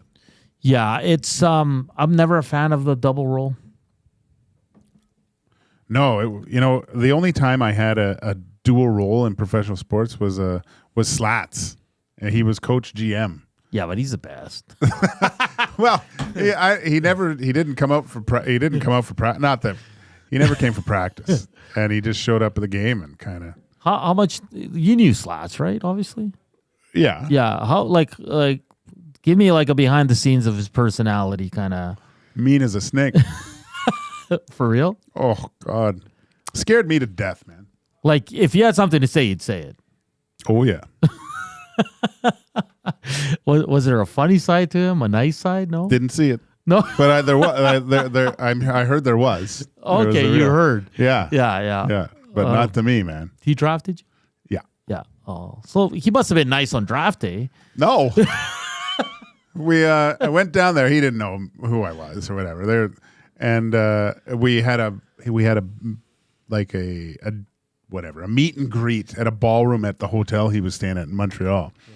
And you would have thought this was a scene out of Game of Thrones. Like he was sitting on this big chair at the end of this little banquet room, and we all went up to kiss the ring. And he had a big stogie in his mouth. Oh, yeah. And he just goes, goalie, huh? I go, yeah, Mr. Sather, I'm a goalie. He goes, You gonna take Billy Ranford's job? I go, yes, I am, Mr. Saylor. I am. He goes, yeah, right. That was it. I went into whatever. I went to the bar after that. He's an absolute beauty. I've never met him, but just stories I've heard. My cousin used to work security back at the old place at Northlands, and he said he was pretty nice, like to the staff and stuff. But I'm like, yeah, but probably to his players and his coaches, he was just a straight shooter. Well, the one camp I was like lights out that camp, and it's when Kelly Buckberger knocked out my tooth, and he came in afterwards and said you should have swung your stick at his head, and I was like, it was kind of hard. I was knocked out at the time, but yeah. We're at 76 thumbs up. We got 40 minutes to go. That's only 24. Let's get to 100. What did I say again? Oh, for the health of Zach Hyman and for the return of Ed Hervey and the big guy, Dustin Nielsen, who's projected to make his return tomorrow. It's not 100% sure, but we're hoping we see the big guy here at the studios tomorrow. Zach, let's do the keyword right now. What do you think about that? Yeah? Okay, perfect. Get out your phones. Get ready to text in 780-218-9999 as it's a keyword for the EST Flyaway to LA, which is presented by the 780. The 780 is a homegrown local shop right here in Edmonton. 780 is both the shop name and their in-house clothing brand that celebrates all things unique to E-Town. They also work with close to 100 local vendors from the 780 area code to help promote and get their brands off the ground. Check them out online at 780.com or at any of their 5 locations: Southgate, Londonderry, Kingsway, St. Albert, and the Outlet Mall by the airport. Gage, the keyword. Hervey. No. Oh. No. That's the big word here on EST. But the key word today is forum. Forum, F-O-R-U-M. Text that in to 780-218-9999, and Zach will pick another qualifier, and that person will join us next here on EST Afternoons. Joaquin Gage, Hernan Salas. But first up, a sports update with Zachticum.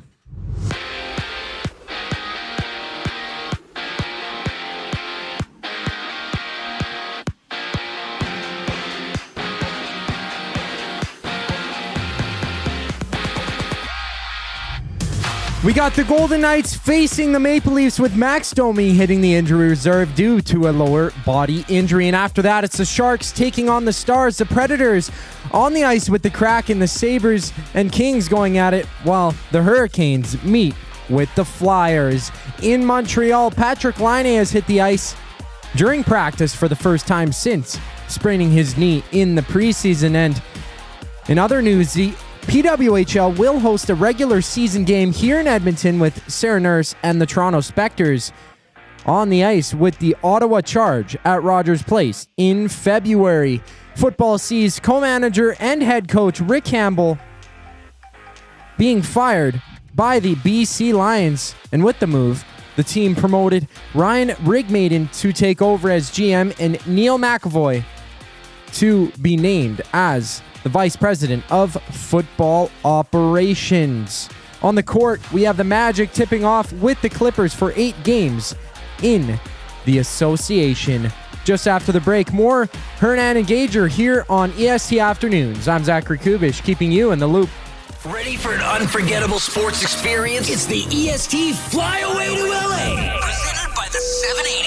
Listen daily for the EST Flyaway keyword. Once you hear it, text us at 780-218-9999 for your chance to qualify to fly to LA. Round trip flights for 2, hotel and car rentals, all to go see Edmonton face off against either LA or Anaheim. Plus, experience the brand new Intuit Dome as the Clippers tip off against the Warriors, and top it all off with the Rams kicking off against the Cardinals at SoFi Stadium. This is more than just a trip. This is the ultimate sports experience. The EST Flyaway to LA, presented by the 780 and Edmonton Sports Talk, your clear choice for Edmonton sports. Hockey lives at the Canadian Brew House. Every Oilers game day, get $1 off tankards of Molson Canadian and Coors Light. Plus, you can win game tickets and a surf and turf dinner for 2 at the end of the season.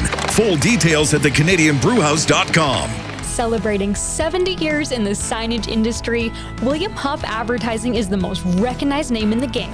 An in-house, one-stop shop for all of your design, print, and installation needs. William Huff provides quality graphic solutions for everyone. Here in our City of Champions and throughout the nation, they're the preferred signage partner entrusted by many of the biggest corporations, pro sports teams, and organizations to bring their identity to life. Recognize the name, get in the game. WilliamHuff.com.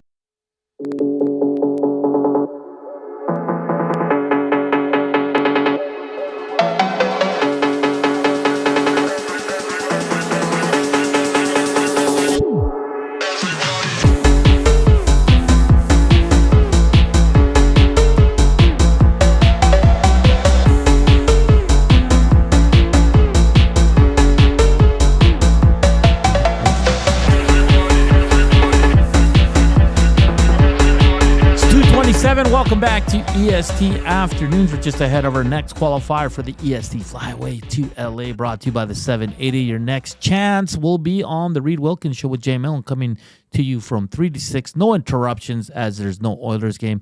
And they'll have Elks president Chris Morris joining them. So it's going to be great. Make sure to tune in for the great Reed and Jay Millen. They were down at, good rep down at the Commonwealth Stadium as I was there. Tommy, Maddie, Jay, Reed, Edmonton Sports Talk was in the house. Wow. Yeah, sorry I couldn't make it. No, it's okay. You text me this morning. You're like, "Are we at Commonwealth or are we at?" I was like, "No, we're back at the studios." I almost didn't make it back to the studio. I know. Good thing I was here. Traffic was bad. I had to get gas. Whole bunch of things.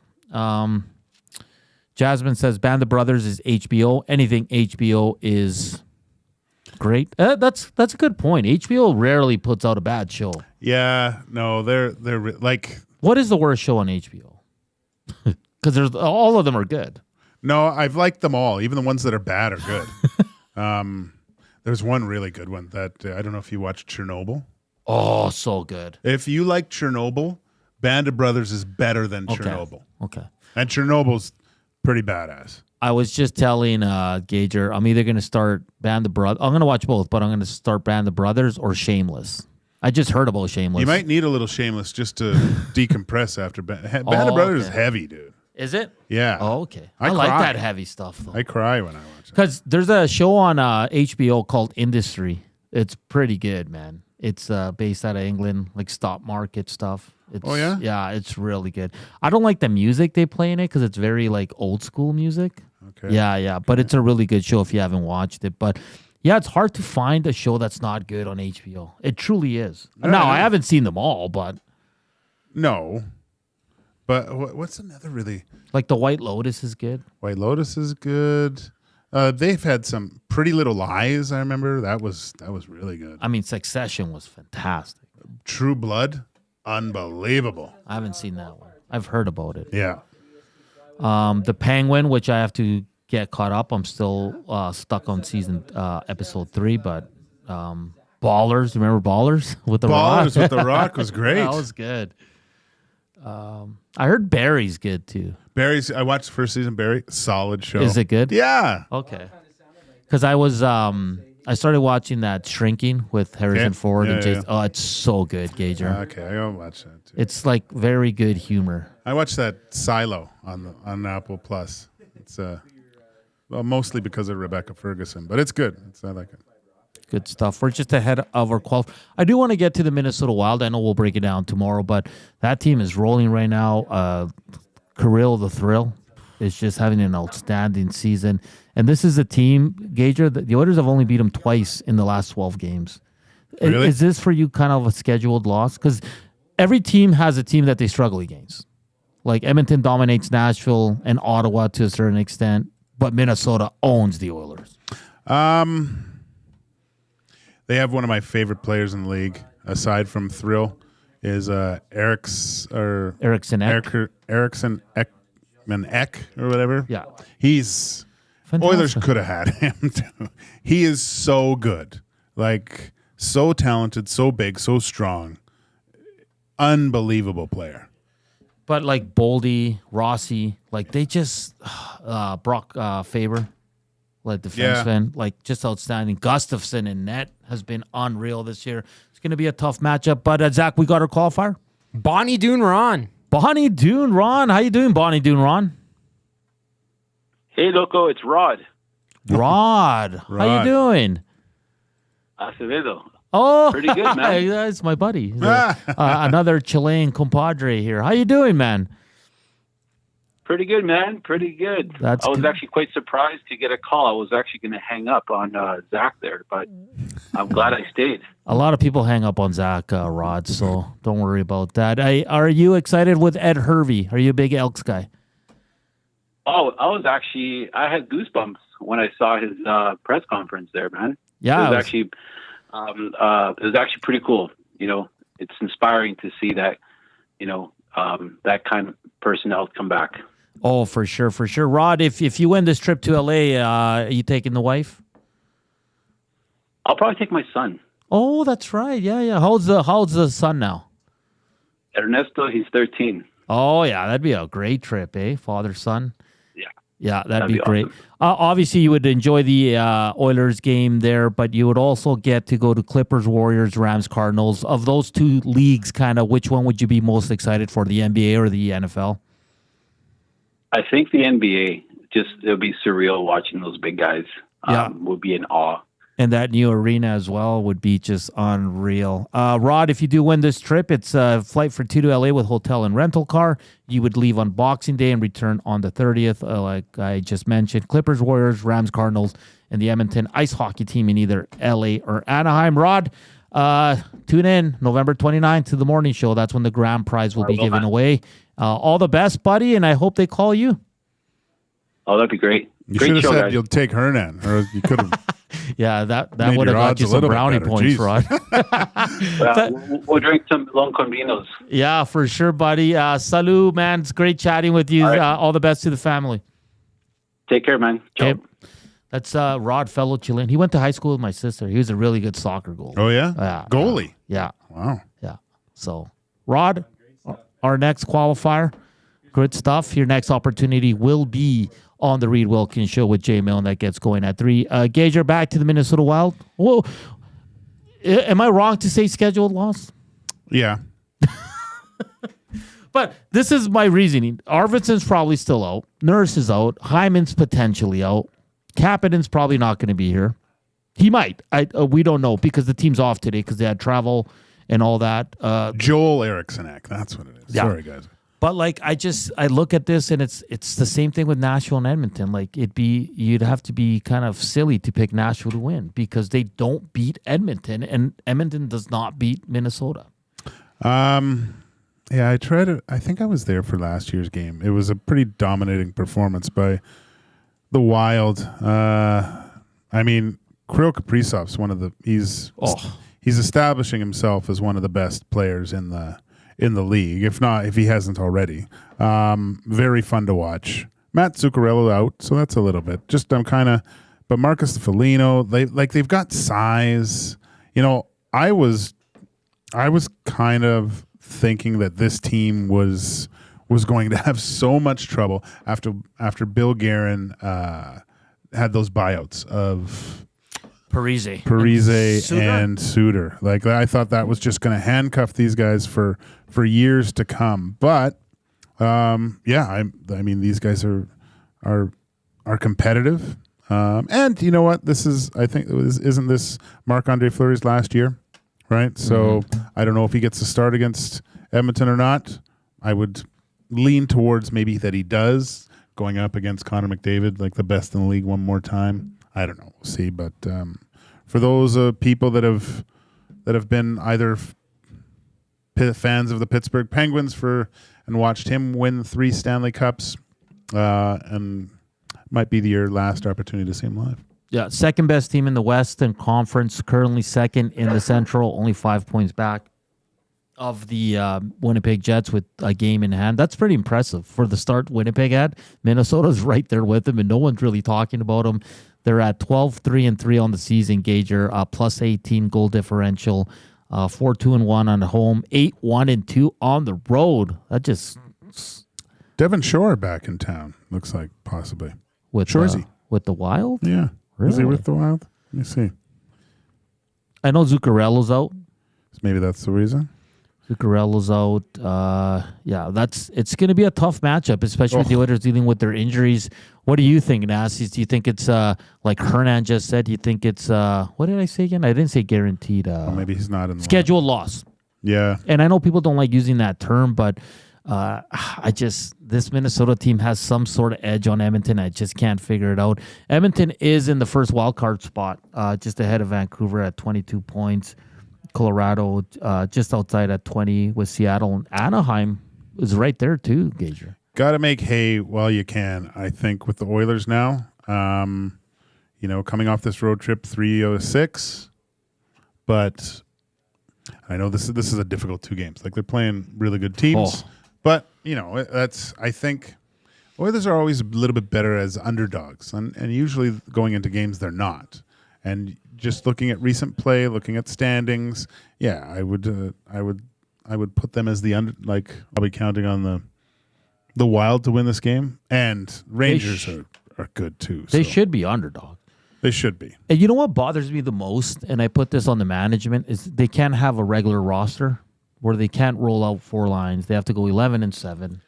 Like, that's frustrating, Gager. Yeah, no. And look, I know COVID messed up the cap, and there was actually Bettman said, I saw an article yesterday, because the cap's supposed to go up like by $9 million. Yeah, that's going to help the Oilers. Well, he said that it's not true. So it's not going to help the Oilers one bit. Ro Nelson says you underestimate the Kapanen bump, but Ro Nelson, you're right, but he might not be in the lineup tomorrow. No, right? Yeah. So that's why I'm concerned, because they're going to have to continue to play 11-7. Well, we'll have to see the status of Zach Hyman. And nothing against Josh Brown. Now the Oilers are 6-0 when they fight.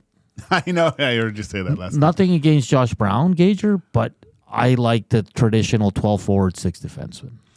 And I think everyone likes that more. The only people that like that on the Oilers is Connor McDavid and Leon Draisaitl, because they get to play more. Yeah, what'd you make of that tilt yesterday? That was a good scrap, eh? McEwen can chuck him. Yeah, but I thought it was only a matter of time till McEwen was going to go to sleep there, because Brown looked very composed and was calculating with how he took a few to get one in. That's a scary human being, because that was awesome. And even though he kind of got taken down at the end, but I think he that's scary. Like, I give him the decision. It's like a boxer moving forward in the ring. Like, he was the aggressor, and he seemed just like in full control of that fight, and it was only a matter of time. But it didn't work out. And that's what Belsey said. He goes, there's something scary about a guy that's so calm in that scenario. Like Josh Brown was. Yeah. Like, he was taking 10 shots to the head, and he's just like, hey. I don't know how many actually hit him. But he was willing to gamble with the guy basically trying to start a lawnmower, and he was okay. Let me just get one of these things in here, and we'll call it a night. Rip City Step again with the text of the day. Being able to walk into your dressing room and say, "What's happening?" The vibes will be so high. That's a good one. That's good. And Matt Hyman says, changing 99, as we've been joined by the WSTers, the Hustlerites. We're always very appreciative of you guys joining us and giving us some of your time and listening to our crazy Oilers and Elks talk. But close to 100, that is awesome. Congratulations to Rod once again, our qualifier for the EST Flyway to LA. Your next chance on the Reed Wilkins Show with Jay Milne coming up at 3. We're going to get to a break here. Coming up next, this day in sports history. We will continue to talk some Oilers and Elks as well. Whatever you like to talk about. What's your favorite show? HBO show. That's what we were talking about. Everybody keeps telling me to watch Band Brothers. Not a lot of love for Shameless. I don't think it's a HBO show, though. It's just a series. And it's a little bit older, I think. Yep. Yeah, well, so's Band of Brothers. Yeah. But we'll continue the conversation here on EST Afternoons. Hit us up on the Nasty Chat. Text 780-218-9999. Coming up next, we close out the show and get you set for the Reed Wilkins Show. Joaquin Gage, Hernan Salas. This is Edmonton Sports Talk, your clear choice for Edmonton sports. Here is Zach with a sports update.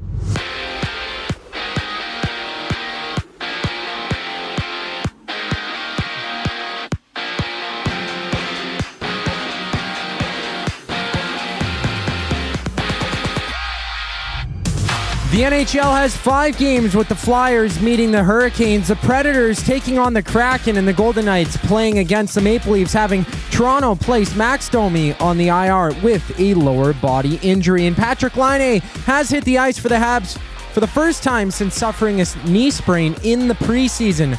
Laine's last regular season game was December 14th of last year with the Columbus Blue Jackets. And in other news, the PWHL is set to host a regular season game here in Edmonton, with the Ottawa Charge and the Toronto Specters dropping the puck at Rogers Place in February.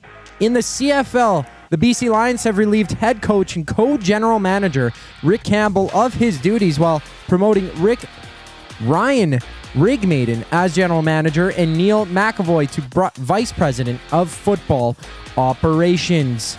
In basketball, we have the 76ers tipping off with the Grizzlies, the Knicks going at it against the Suns, and the Pacers battling the Rockets for 8 games in the association. After the break, it's a final segment of EST Afternoons. I'm Zachary Kubusch for your sports update.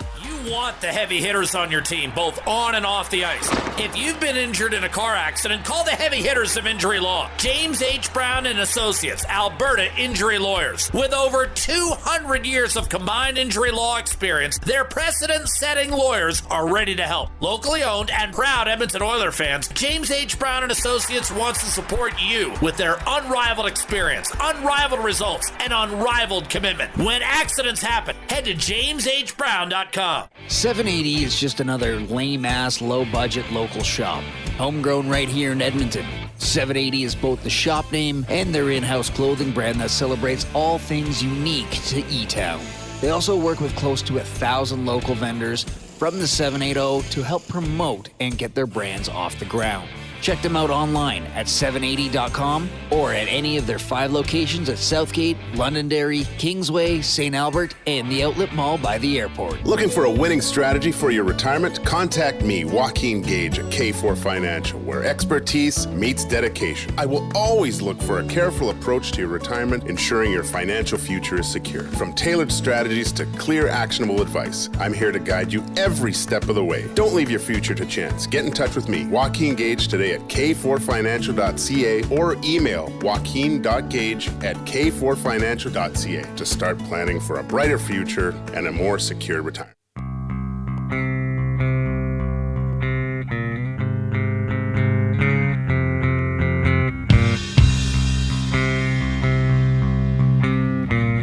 It's 2:44. Welcome back to EST Afternoons here on Edmonton Sports Talk. We've hit 100 thumbs up. Why stop now? Let's keep it going. 780-218-9999 or hit us up on the Nasty Chat. We're coming to you live from the William Huff Studios here in the west side of Edmonton. Shore's in the press box. Oh, okay. Shocking. Who knows, man? Remember we went a little bit of a heater last year? Was it last year or 2 years ago? I liked Evan Shore, man. He looks like my buddy. Really? It's pretty funny, yeah. Did the fight solidify Brown being in the lineup for the foreseeable future? This team needs toughness from Justin. No. You got to be able to play the game. And listen, he's been okay. I don't think he's been a train wreck or anything like that. But you're not keeping a guy like, especially when Nurse comes back, you're not keeping a guy like that in the lineup when he's going to fight one out of every what? Who's going to fight Josh Brown realistically? There's not a lot of fight. No. And I don't know. What do you think of his game? It's fine. For the limited minutes he plays. Yeah, it was okay. It's okay. Yeah. It's nothing. I still think Emerson's been really good lately, but I still think Stetcher and Dermott are better. Yeah. Emerson, he did in the Toronto game, he did a quick move. Like, he can skate quite well, I think. And he's getting more he's getting physical, which shows he's hitting guys at opportune times when they're kind of not expecting it and off bounce. He's got great timing for hits. That physical presence. I mean, yeah, and it's game 47. So there's definitely something there. He's finding his groove. Yeah, and maybe, who knows? Like, I don't think anyone will know what type of defenseman that Emerson is at the NHL level till at least game 100. So we're going into next year. You know who led the Oilers' defense in minutes last night? Your guy. Of course, Kulak. He's becoming like I'm not. He always was though. No, I know, but like we always said, third line guy, right? Like third pairing. Sorry, and he excels at that.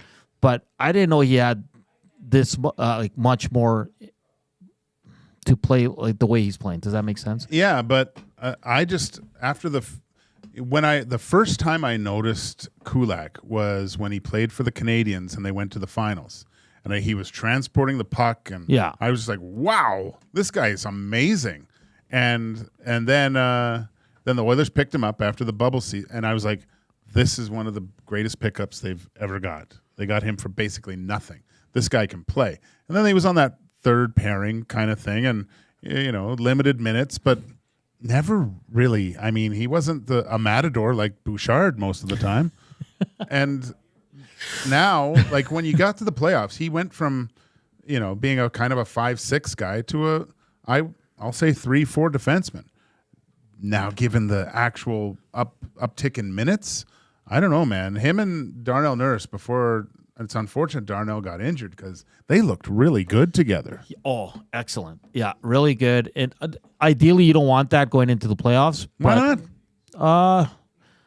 I just think Kulak's better on the left, but I get what you're saying. Like, if they can't upgrade this defense, that's the move in the playoffs. And those it has to be the move. And those 4 guys are going to play a ton of minutes. Tons. Yeah. Yeah, because you're right. Darnell Nurse's best partner this year has been Brett Kulak. I really, when I look at it, and it's a small sample size and we need a lot more games, but from what I've seen with Kulak and Nurse, it looked a lot better than Cece and Nurse at times last year. And that's 2 lefties playing together. 2 lefties. Yeah, that's they seem to like. You don't just play the left side and that's it, right? There are switches. It just seems like their communication, the way they're reading off each other. Is it trust too? Well, or not Nurse? That Cece wasn't a good skater or anything, but no. But Nurse and Kulak are a different breed on their edges, right? So yeah, I just feel like maybe Nurse is like, I know Kulak can get back. He's a good skater. I know he can move the puck. I don't have to worry about where he's. And not that he did with Cece, but they're different players. So maybe it's just like both guys know they have each other's backs because they're both excellent skaters. And Hernan, you know, I don't like to talk about myself and how brilliant I am at times. No, but of course not. When I was discussing how there's not many D-men jumping up in the play, what happened last night? All like Bouchard was jumping, Kulak jumping. Even Emberson was jumping at times. Yeah. Ekholm jumping in the play. Ek. Yeah. The big Ek. So it was a good bounce back for Bouchard because he was -3 in Montreal. He was +3 yesterday. Thank God those 4 people I just mentioned are part of the 100. How many?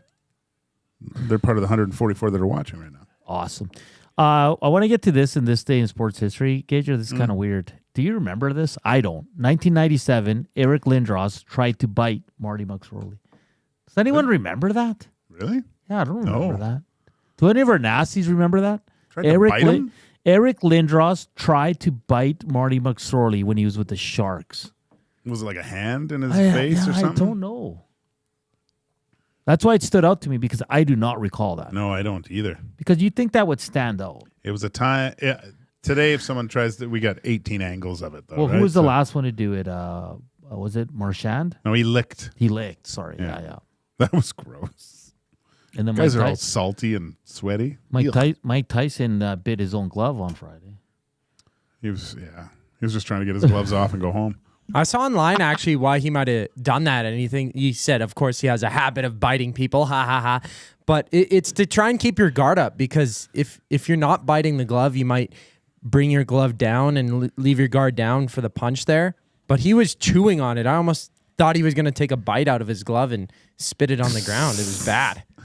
Oh, poor Mike. They have these slow frames of the fight now and saying like Tyson was pulling back and I don't know. Boy. Let's not dissect. Let's not revisit that thing. Let's just move on to the next fight when he fights Logan. A lot of HBO shows coming in. Oh, are there? Yeah. So Let's start here. Charlie says, great show, boys. Thank you so much. With a wire. That's one I keep telling. Maddie says that's the greatest show ever. Jen says, Curb Your Enthusiasm is a great show. Yeah, that's fantastic. Jasmine says, Entourage was a start. Entourage is one of my favorite shows. You know, everybody has that show when you're doing work or just hanging out and you put on a show? Yeah. That's Entourage for me. Yeah. Do you like Entourage? Yeah. Oh, I watched the whole thing. Yeah, it's great. Shoresy. Who's your favorite in Entourage? Is Shoresy on HBO? No. On Entourage? Yeah. Well, now because things have come out, I don't like Eric anymore. Well, I it's got to be Johnny Drama. Yes, thank you. Or Ari. Ari's really good. Ari's wife's pretty good in that too. Yeah. Lloyd's hilarious. Lloyd, yeah. That's the thing about a good show is it's always a discussion. It's who's the best. And if you get into a group of people, it's all different because they're all so good. Yeah. Johnny Drama, he's hilarious. Yeah. I mean, I still yell that. I come upstairs or come out of the bathroom and go, victory. My wife looks at me like, what? Jen says The Sopranos, Succession. Or True Detective. True Detective's good. The first one with Matthew McConaughey. That's one of the best series I've ever watched in my entire life. What was the I just lost one there. It was around that time. True Detective. Hambone says Oz. If I remember Oz that was one. great. Old school. Yeah. Yeah, man. You were always just wait. Sex in the City. Good. Unreal. Yeah. The movies are good too. Chauncey says, boys, Power and Power Book and Raising Canaan. That whole series is amazing to watch it. I saw Power. I haven't seen the other spinoffs. So. Yeah. Waddy says, Hustlerites sound so much better than Peggers, as Reed refers to them. Yeah. True Detective. I've watched them all. What's the other one? But nothing compares to the first one, Gage. Yeah, no, I watched the first one. That was it. Oh, okay. I mean, the other ones are pretty good, but they're nothing like the first one. There's that one Winning Time. It's the story of the Lakers and Celtics. I haven't watched that. I see little clips online about it, but I've never. I got to try to find that. Zach, get in here. We have a question about UFC, and I don't know how to answer this. Penner's Pancake says, who wins a fight right now, Jones or Aspinall? Aspinall, yeah. He's the interim belt holder. I think Aspinall walks through Jones. I really think he does. And I want to see that fight so bad. Is Aspinall, whatever his name is he like the best fighter in the UFC right now? I wouldn't say he's the best fighter in the UFC right now. He's the best heavyweight right now, and he's the best challenge for John Jones. He's a great wrestler. Who's he beat? Who has he beat? Mm-hmm. Most recently, first round knockout, I believe it was Curtis Blades, and then who else did he fight? I don't know, but that was his most recent fight, and it was just he's an electric fighter, and he's a heavyweight. He'll slug him if he has to, but he's good on the ground. He's a big wrestler. I really have a dumb question because, I'm not as big into UFC as Zach is, but I've never heard of this guy. So I'm thinking I've heard the Aspinall. I've heard that name. Oh, have you? Well, just because maybe I've heard it in a clip by Rogan or something. Probably me. I haven't heard it. Or it's Zach. I haven't heard it until Jones fight. So maybe I'm out to lunch, but I haven't seen this guy fight in a main event, in a big card. Have I? Have I missed it? I forget which UFC it was. 304 maybe. Yeah, it was 304. Leon Edwards versus Bilal Muhammad 2 when Bilal Muhammad walked over Edwards. That was the co-main event. So it was the event before that. That was his last fight, Curtis Blades, and then he beat Sergey Pavlovich, or whatever, Pavlovich, for the interim belt. And then he defended it. So he's like one of two or maybe three UFC fighters of all time. First one in 10 years to win a belt, interim, not the real one, and then defend it. What's his record? Still not, he is 15-3, 11 knockouts, knocked out once, 4 submission victories and 1 submission victory. Lost. The reason I'm confused is because isn't John Bones Jones, and I get he's older, but isn't he the greatest fighter, one of the greatest fighters of all time? He's arguably the best of all time. I mean, there's so many people that say he is the best of all time, and I do agree with that. He's top 3 contention. I mean, there's some problems around it. He's the most skilled UFC fighter of all time. There's he's done like PEDs and stuff like that, so that kind of weighs in there for the greatest. But he is the most skilled. He has a good track record, and he's a hard-fought guy. I mean, nobody has really beat him. He's been disqualified, no contest. I guess he has technically one loss or whatever from 12-6 elbow against Matt Hamill or whatever, some nobody. But he is the best. But I do think Aspinall beats him, and there's a couple people saying, Aiden O'Neill saying he wouldn't walk over Jones. Okay, maybe I'm hyperbolizing it a bit, but I do think if it comes down to it, Aspinall beats Jones. So Jones is scared of him. That's the thing. Yeah, he doesn't want to fight him. He doesn't want to fight him. He doesn't want to fight him. He says he's an up-and-comer. He's not fighting up-and-comer. Yeah, no, that was the last guy. That was Miocic. He never talked about his kids. But there's some I've been looking up quiet shows on HBO that I've watched. One's called Banshee, and if you like The Boys, Homelander is the character in Banshee. It's an unbelievable show. The other one, the one we forgot, Game of Thrones. Did anyone say Game of Thrones? No, I've heard of Banshee. Banshee's it's great. Deadwood, which is another one that's really, really good. And I don't know how I missed. If this one, it's so wrong, it's right. But Eastbound and Down. Oh yeah. so good. So Danny McBride in that one is awesome. So good. Portions of this hour brought to you by the Canadian Brewhouse. Wing Wednesdays are unbeatable at the CBH. Only 69 cents each and a mountain of flavors to savor. Flavor of the month in November is Jamaican Jerk. Do that wing thing every Wednesday at the Canadian Brewhouse. Fun show today as the Elks officially announced Ed Hervey as the VP of Football Operations and General Manager. He had a very intense and fun press conference. Reed and Jay will continue to break that down as well. The Oilers coming off a big win on Tuesday night, 5-2 over the Sens. They'll play the Minnesota Wild tomorrow. Gage and I will return, have a whole breakdown, and have another fun show. Of course, tomorrow, another edition of the Red Light District. A big thanks to Jake Ceresna from the Toronto Argonauts joining us in the first hour, just filling us in on all the celebrations he's having. He's a free agent. You never know, Elks fans. He might return to the good old green and gold. We can only hope. But it's been a fun show. Stay warm, get your tires changed, put your lights on, and like Gager said, watch Leafs Golden Knights tonight. For Joaquin Gage and Zachticum, I'm Hernan Salas. This has been EST Afternoons on Edmonton Sports Talk. Reed Wilkins and Jay Milne up next. We'll talk tomorrow. Ciao.